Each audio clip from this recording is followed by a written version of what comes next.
use. You could measure, obviously, in any distance divided by any time. Kilometers per decade, miles per second, right?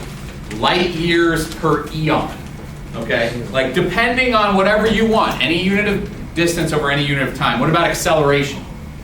Markel. Meters per second squared. What does it mean to accelerate? Oh, I answered this question 7 bajillion times when you were a freshman. Ivor, you remember? Like speed up and slow down. Yeah. Gas, brake, turn.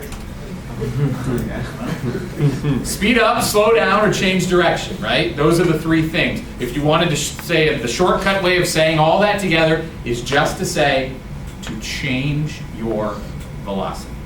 Okay? To accelerate means to speed up, to slow down, or to turn. What about mass? What do we measure mass in? Jose, you remember? Kilograms. Kilograms. Okay. Electric current.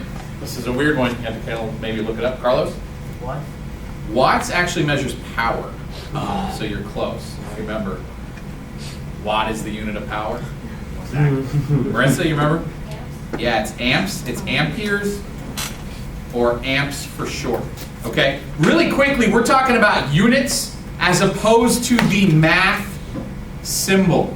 When I say math symbol, I'm talking about the variable we use to represent the quantity in an equation. This is average velocity. That's a math symbol. The unit of average velocity, meters per second. D is the math symbol for distance. Okay?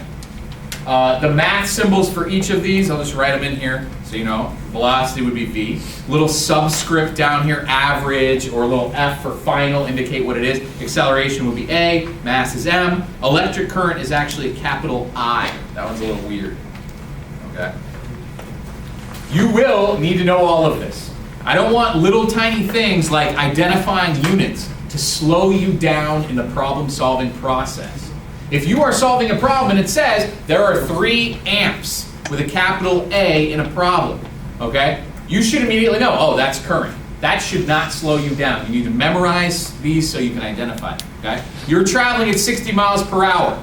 How fast is that in meters per second? Well, what I would do is I would write it like this, 60 miles per hour. I don't know if you guys learned it this way in chemistry and dimensional analysis or maybe in algebra. 60 miles per hour. I need to multiply this by conversion factors. Anyone have an idea what I can multiply by? I obviously need to change 2 things, the miles and the hours. Christian.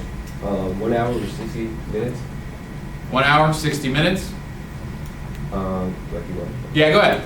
1 minute over 60 seconds. Yep. And 1,600 meters over 1 mile. Perfect. Okay. I include all my units. I cross cancel my my unit symbols, and I'm left with just meters per second. I multiply it all out. Hopefully I get something that makes sense. Obviously I have 60 and 60. That works out kind of nicely. Cancel the 0 there, 0 there. I get 160 divided by 6. That's the same thing as 80 divided by 3. That's the same thing as like 26.6 repeating. Yep. Calculators are for beginners. Does that make sense? 60 miles per hour, you're driving down the freeway, you're going pretty fast. You probably have an idea of what the length of 1 meter is. If you don't, bam, here it is. Okay? So your car is traveling fast enough to travel 26 2/3 of these in 1 second. That's a reasonable answer. Okay? Good? Any questions? No? All right, here comes the crux of the first mathematical element to be included in your physics toolbox. You need to be able to add and subtract vectors. There are 2 ways of doing this. Okay? One way is mathematical, and the other way is what I call graphically. Here I misspoke. I wrote mathematically. I'm going to cross this out and say graphically. Graphically is easier. That's what you read about in the handout I gave you this summer, which, by the way, was a part of the physics book you just received today. If the photocopy was really bad or if you're a little fuzzy, look in your book. Okay, it's part of the first, I think it's the 2nd chapter of the book, maybe the 1st chapter of the book. Maybe the 3rd chapter of the book, I don't know. Look in there, you'll find it if you need a little refresher. Okay, so I'm going to do number 5 first, which is graphically. Graphing is really easy. The problem is, it only really works if you have graph paper. Okay? And one thing that I told you to do is, and I'm going to show you how they're the exact same thing, okay? Graphically and mathematically, same thing, one's easier than another. All we have to do is take our vector. And all we have to do with our vector is slide it over. You know what? I almost feel like I'm gonna repeat some of this information as we go through the notes. Do you guys have, did we hand out that pack of the notes? What's your vector, Victor? Yes. Yeah, you have that? Okay, we're gonna go over that in a second, and probably I'm gonna repeat a lot of this information, which is, I think, fun. Here's a couple key things I'm gonna say, you might wanna write this down. Ready? Every vector has a magnitude, which basically just means size or length, and direction. Now, here's the thing about a vector.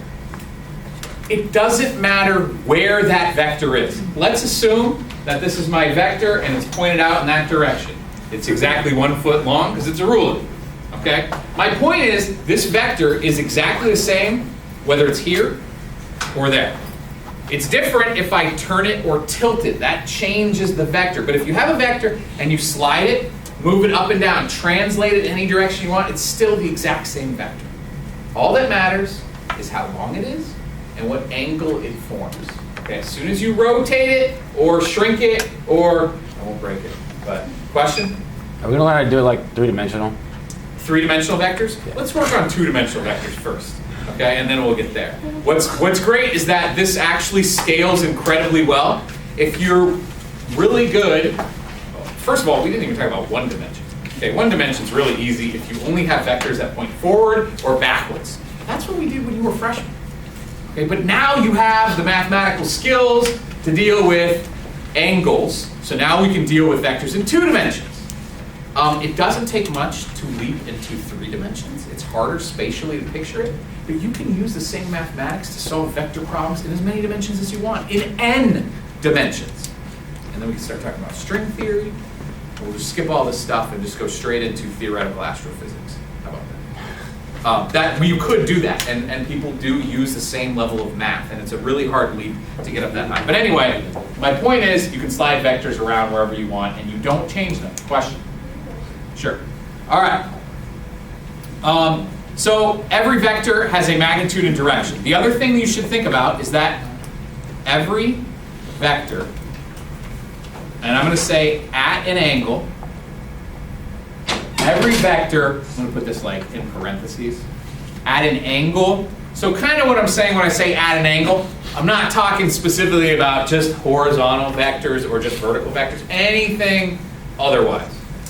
You should always think of it, every vector is the hypotenuse of a right triangle.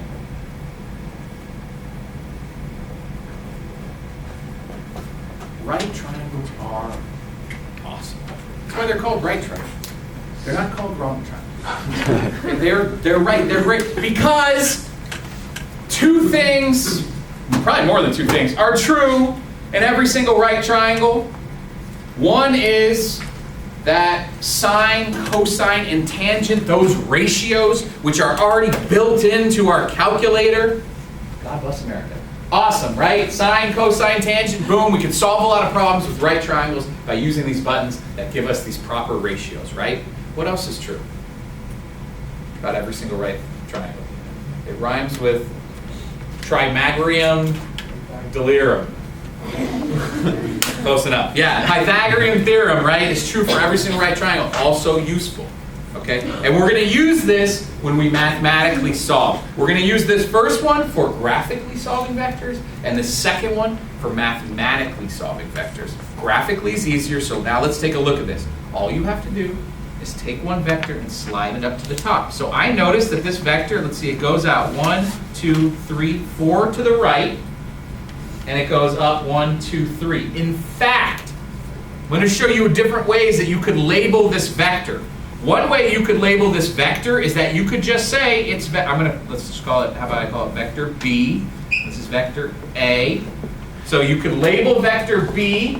See that line on top? That indicates that it's a vector. That's what that special little arrow is. Different books do it differently. Some physics books just put it in bold. Okay? But B you could write like this. You could just say B is a vector 4, 3. That's one way you could describe the vector. Okay? You could also write it, and this is a different vector notation, where you could write 4I plus 3J equals B. Okay, some people will use instead, I don't know if you guys have ever seen this before in a math class, 4x hat plus 3y hat equals B. For some reason, instead of using x's and y's, because they're used frequently in other places, we use I and j, but they mean the same thing as x and y. Okay? And if you want to start dealing with vectors in many dimensions, you can continue with letters. You can write I hat, j hat, k hat, l hat, m hat. My favorite one is p hat, because if you spell it out, so you can, this is just a way of, just another way of notation for combining vectors together. Okay, so what am I talking about graphically? All we need to do, take this vector B and slide it on top of A. We connect the tail of one vector to the head of another vector. So starting right here, let's just go over 4 and up 3. 1, 2, 3, 4, 1, 2, 3. Whoops, I didn't even draw enough space. So we just slid B up there. And the resultant vector, we connect the tail of one to the head of the last. Okay? I'm going to put R with a line. It's called the resultant. I don't know why they don't just call it the result. They're trying to be fancy. Okay. And now we could even write the result is, let's see, it goes out to, looks like it's at 3. Guys? Yeah, 3. And it goes up to 1, 2, 3, 4, 5, 6.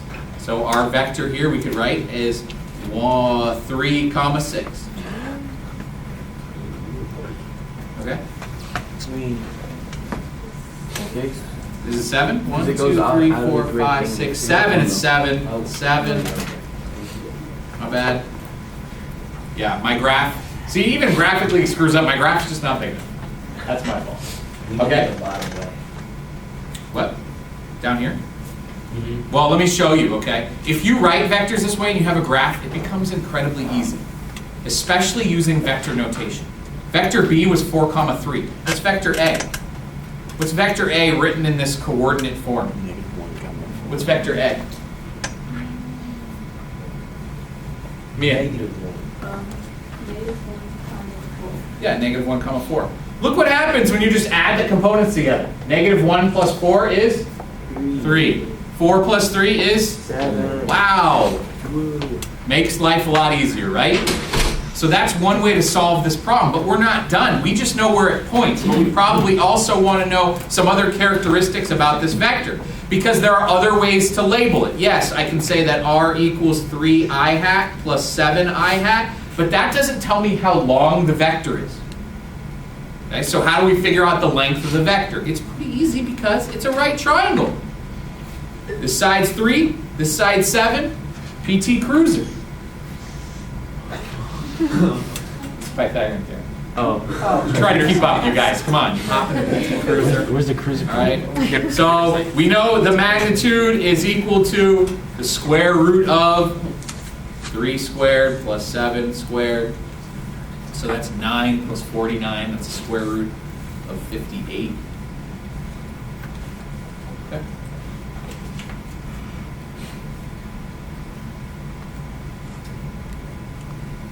Good. We could, I think 4 goes into that, right? 4 times, no, that's wrong. Isn't this magnitude? Oh, no, we're done. 2 times 29, that's it. So that's our result, but that also doesn't tell us necessarily where we find our vector. Okay? There are many different ways to write the notation for a vector. You guys even read in your book, not in your book, in the packet I handed you on the back page, they talk about vectors with north, south, east, and west. And they label things like, oh, it's 60 degrees south of west.